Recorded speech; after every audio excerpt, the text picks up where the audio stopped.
समझे लोग जो अपने महलों में बैठे, कुछ तो समझे कि nobody safe in this city.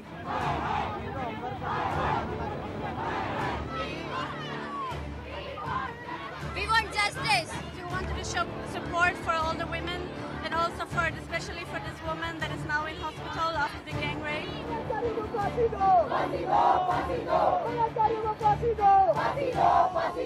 कानून बनाने के लिए, मांग करने के लिए आए हैं। ये भी आया है कि पार्लियामेंट में रेपिस्ट बैठे हुए हैं। जल्द से जल्द सही हो जाओ लड़की। बस हम ये चीज़ चाहते हैं कि उसका अच्छे से अच्छा इलाज हुआ जाए और उसके पेरेंट्स को किसी चीज़ की कोई प्रॉब्लम ना हो। सरकारी सोई हुई है तो क्या होगा?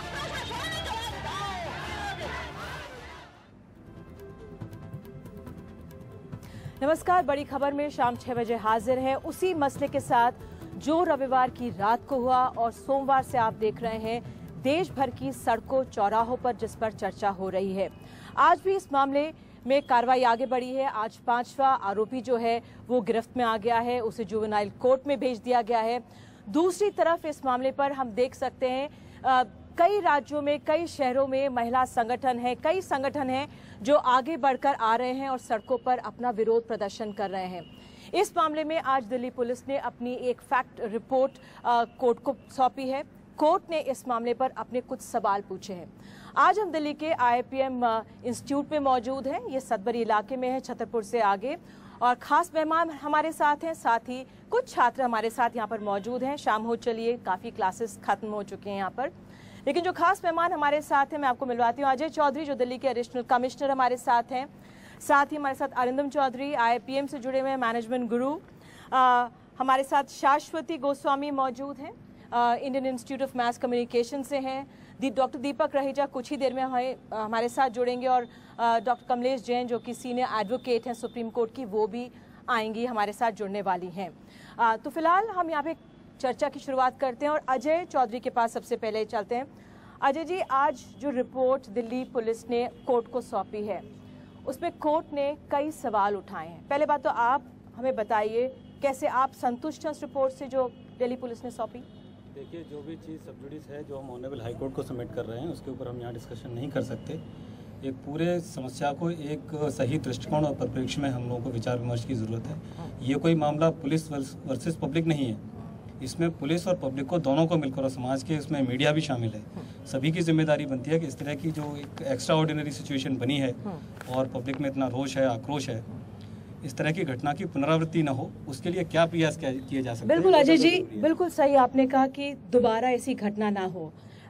हम देख रहे हैं कि इतने सोमवार से ये पूरे मामले पर इतना आक्रोश है लोगों में, इतना गुस्सा है, लेकिन जो रिपोर्ट फाइल की गई, मैं उसकी कुछ चुनिंदा बातें बताना चाहूँगी। उसमें कहा गया है कि जो विक्टिम के कपड़े मिले उसके डिटेल्स इस रिपोर्ट में नहीं हैं, क्योंकि आपको याद होगा जिस तरह से अखबारों में सामने आ रहा है कि बस को धो दिया गया था, लेकिन 2 दिन पहले पता लगा कि जो जूते और कपड़े मिल गए। तो इस रिपोर्ट में विक्टिम के कपड़ों की डिटेल्स नहीं है। जो भी पुलिस वाले उस रास्ते में मौजूद थे जहाँ से ये बस गुजरी, चाहे वो ट्रैफिक पुलिस हो या जो भी तमाम, उन पुलिस वालों के नाम नहीं है। कोर्ट ने ये भी कहा है कि जांच तेज करनी होगी। कोर्ट ने ये भी कहा है कि पुलिस अपने लोगों का बचाव कर रही है। तो ठीक है, ये सब जुडिस है, लेकिन जिस तरह से इस खबर पर लोगों का आक्रोश है, फिर ये खामियां कैसे देखें? नहीं, इन्वेस्टिगेशन को ख़त्म नहीं हो गया है, इन्वेस्टिगेशन चल रहा है।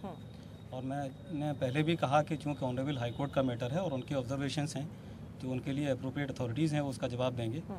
मैं ये कहना चाहता हूँ कि सबसे पहले जब विक्टिम्स जिस हालत में मिले, दिल्ली पुलिस के लोगों ने सिर्फ 5 और आधे मिनट के 5.5 मिनट के अंदर PCR वहाँ पर पहुँच गई। अपने कपड़े उतार कर उनके बच्चों के उनको शरीर को ढका, इमीडिएटली इवैक्यूएट किया, मेडिकल असिस्टेंस प्रोवाइड की, और 24 घंटे के अंदर सिर्फ इतने से क्लू पर कि एक बस सफ़ेद रंग की निकली है जिसके ऊपर केवल यादव लिखा है, केवल इतने क्लू के आधार पर अगर 24 घंटे में आप अपराधियों को पकड़ सकते हैं, तो आई पर्सनली फील, और मैं उम्मीद करूंगा कि समझदार लोग इस चीज़ को ज़रूर अप्रिशिएट करेंगे कि कोई भी ब्लाइंड केस को वर्कआउट करना कितना मुश्किल काम होता है। ये बिल्कुल सही आपने कहा कि पुलिस अपनी जो भी सबूत थे उसके आधार पर जांच बढ़ा रही है और एक काफ़ी चीज़ें उसने इकट्ठा की, लेकिन जब कुछ बड़ी खामियां सामने आती हैं या कोर्ट सवाल उठाता है तब हम आपसे पूछते हैं। अरिंदम, आप एक इंस्टीट्यूट चलाते हैं, इतने सारे स्टूडेंट्स यहाँ पे आते हैं, गर्ल्स बॉयज़ दोनों आते हैं, उनकी जब से ये मामला सामने आया है उनकी सुरक्षा सिक्योरिटी को लेकर आपके क्या विचार? नहीं, सभी जो बच्चे हैं यहाँ पे, लड़के लड़कियाँ, सभी के अंदर एक बहुत रेस्टलेसनेस और एक आक्रोश पैदा हो गया। ये सिर्फ इंस्टीट्यूट में नहीं दिखा जा रहा है, लेकिन जो सोशल नेटवर्किंग में ये लोग जिस तरह से अपने आप को एक्सप्रेस कर रहे हैं, उससे पता चल रहा है सभी बहुत टेंशन में है। और यहाँ पे अभी तक तो मतलब हमारा जो सिक्योरिटी अरेंजमेंट्स वगैरह सब कुछ है, I think we have always been taking good care. But मैं इसको एक थोड़ा सा ज़्यादा पर्सपेक्टिव देके बोलना चाहूँगा कि हम लोग अभी बहुत एक्साइटेड हो रहे हैं, बहुत कुछ बोल रहे हैं कि फांसी दे दो, लटकाओ, ज़मीन में खींच के मारो। मेरे ख्याल से अगर कल को कोर्ट इसको सही तरह से ट्राई करे तो फाइनल जजमेंट में court has to indict itself also.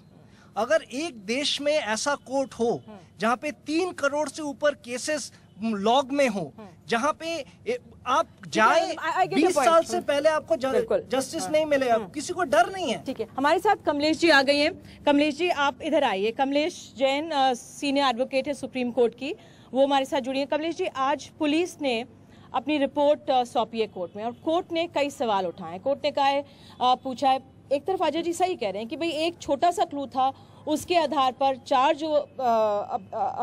जो आरोपी हैं उनको पकड़ लिया गया, साथ ही बस को 24 घंटे के अंदर पकड़ लिया गया। लेकिन जिस तरह से कोर्ट ने सवाल उठाया, जो बेसिक फैक्ट्स हैं जो पुलिस के पास है वो भी उसमें मिसिंग हैं।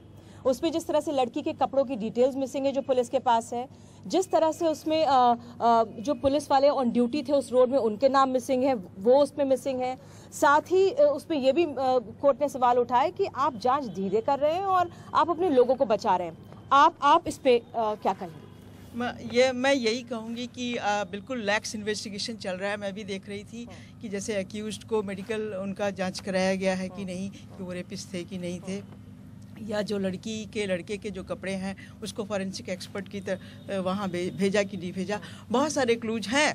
और 2010 की सीआरपीसी में जो अमेंडमेंट्स आए हैं उसमें बहुत डिटेल्स लिखा हुआ है कि इतने डिटेल में आपको इन्वेस्टिगेशन करना होगा, एफआईआर में हर चीज़ लिखनी होगी, ABCD करके सब कुछ लिखना है आपको, और ये सब नहीं हुआ है, ये मुझे लगता है। तो मैम फिर ये एक्सपेडाइट कैसे? जब फास्ट ट्रैक कोर्ट की बात होती है, आपको याद होगा कुछ केस ऐसे हैं बिहार के, अगर मैं वो केस आपको बताऊं कि रोहतास डिस्ट्रिक्ट का एक केस था, मैंने पिछली बार भी अपने कार्यक्रम में इसका जिक्र किया था कि 2 दिन के अंदर रेप का मामला था, उसमें उनको सजा दी गई थी। जो जज थे जस्टिस अरुण कुमार श्रीवास्तव, उन्होंने सिर्फ 2 चीजें पूछी थी। डॉक्टर से पूछा था लड़की का रेप हुआ कि नहीं, डॉक्टर ने बोला हाँ, और पुलिस से पूछा कि बताइए ये जो आरोपी है ये उस समय वहां पे था कि नहीं, पुलिस ने बोला हाँ, और जज ने 2 दिन के अंदर इसको दिया। एनफ एविडेंस है कन्विक्ट करने के लिए।